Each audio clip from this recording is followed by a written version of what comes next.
लागवडताईंच्या comment येतात भरपूर, म्हणजे कटिंग दाखवा, अम्ब्रेला बाईची कटिंग दाखवा. तर मी एक छोटंसं उदाहरण देणार आहे, दाखवणार आहे कटिंग करून. तर चला तर बघूया अम्ब्रेला बाईची कटिंग. ती छोट्याशा फॅब्रिकवर केलंय, कारण की आता मोठं फॅब्रिक काय माझ्याकडे शिल्लक एवढं नाही की तुम्हाला कटिंग करून दाखवायला. पण इथून पुढे जे आला ना ब्लाऊज जो अम्ब्रेला बाईचा, तर मी नक्की तुम्हाला कटिंग करून दाखवणार आहे. आता एक छोटंसं उदाहरण म्हणून मी तुम्हाला सांगते. इथून आता समजा जर भाई 5 असेल तर मेन फॅब्रिक आपल्याला 7 इंचावर घ्यायचंय, आणि इथून मी घेतलंय 2 इंचावर, कारण इथं अंदाजानेच टाकलंय, इथं काय 2 इंचावर घेतलेलं नाही. इथून पण मेन फॅब्रिक वर 2 इंचावर ठेवायचंय आणि इथून 7 इंच घ्यायचंय. तर कटिंग करून घेते मी ही.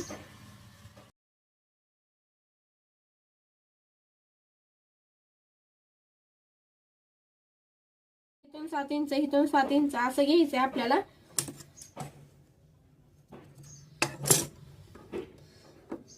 असं काढून घ्यायचंय.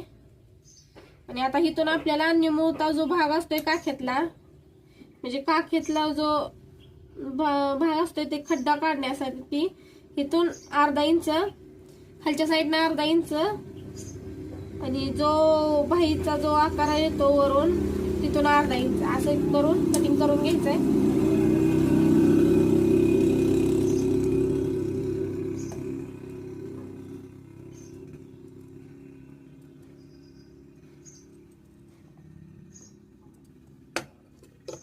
आणि जो काखेतला जो भाग येतोय हा इथून कट करायचंय.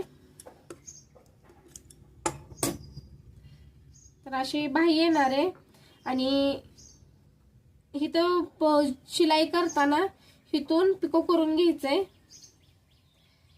असं शिवताना असे लेअर जे म्हणतात, आता चुन्या जे असतात ते चुन्या पाडायची गरज नाही, कारण की मनानेच असं लेअर पडतात. आणि इथून पिको करून घेतल्यावर एवढी जी छान भाई बसते. तर हा झाला काखेतला भाग, हा जो असतो वरचा बाहीचा भाग. आणि जर आपल्याला डबल लेअरचा जर करायचा असेल तर 8 पदरी घ्यावा लागतो कपडा. हे फक्त एकच लेअरचं, जो आपल्याला एक लेअर करायचे भाईला तेवढं एकच लेअरचं आहे. हे फक्त मी तुम्हाला उदाहरण दिलंय. जर व्हिडिओ जर आवडला असेल तर फॉलो नक्की करा, युट्यूबला सबस्क्राईब करा.